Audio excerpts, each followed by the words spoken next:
ایک گاؤں کے کنارے ایک محنتی کسان یوسف رہتا تھا۔ یوسف دن رات کھیتوں میں محنت کرتا، زمین جوتتا، بیج بوتا اور فصل لگاتا، مگر اس کے پاس اتنی زمین نہیں تھی کہ وہ زیادہ کما سکے۔ اس کی زندگی بڑی سادہ تھی، جو کچھ ملتا وہی کھا لیتا اور باقی اللہ کا شکر ادا کرتا۔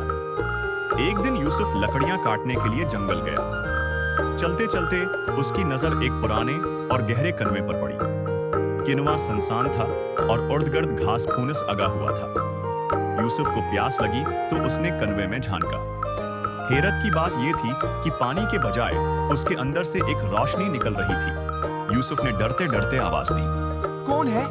اچانک کنویں سے ایک نرم آواز آئی، میں اس کنویں کا جادوئی جن ہوں۔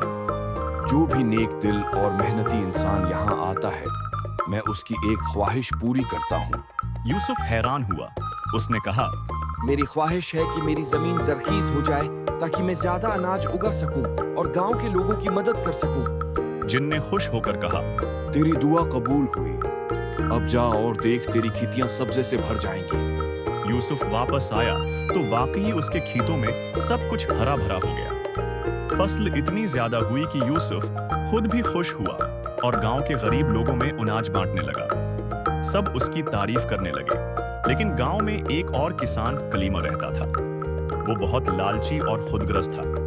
جب اس نے یوسف کے کھیت دیکھے تو حسد سے جلنے لگا۔ اس نے سوچا کہ اگر یوسف کو اتنی دولت مل سکتی ہے تو مجھے کیوں نہیں؟ کلیم سیدھا اس کنویں کے پاس گیا اور زور سے پکارا، اے جن، مجھے بھی وہ سب کچھ دے جو یوسف کو دیا ہے، بلکہ اس سے بھی زیادہ دے۔ جن نے آہ بھری اور کہا، لالچ انسان کو اندھا کر دیتا ہے۔ اگر تیری نیت صرف اپنے فائدے کی ہے تو یہ تحفہ تیرے لیے زحمت بن جائے گا۔ لیکن کلیم نے پرواہ نہ کی اور کہا، مجھے صرف دولت چاہیے، چاہے کچھ بھی ہو۔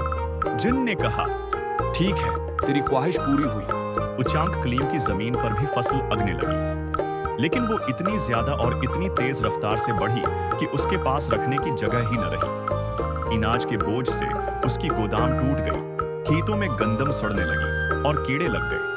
اس کی محنت ضائع ہو گئی کیونکہ وہ سب کچھ اکیلا سنبھال نہ پایا۔ آخرکار کلیم پریشان ہو کر واپس کنویں آیا اور بولا، اے جن، یہ سب روک دو، میں بہت پریشان ہوں۔ جن نے جواب دیا، انسان اگر شکر گزار ہو اور دوسروں کی بھلائی سوچے تو نعمت اس کے لیے آسانی بنتی ہے، لیکن اگر وہ لالچ کرے تو یہی نعمت اس کے لیے مصیبت میں بدل جاتی ہے۔ یہ کہہ کر جن غائب ہو گیا۔